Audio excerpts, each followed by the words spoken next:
அழகு மிகுந்த ராஜகுமாரி மேகமாக போகிறாள்.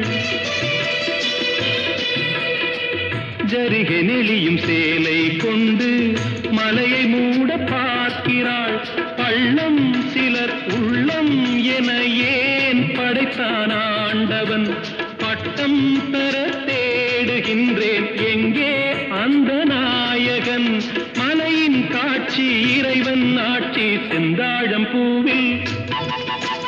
செந்தாழம் பூவில் வந்தாடும் தென்றல் என் மீது மோதுதம்மா.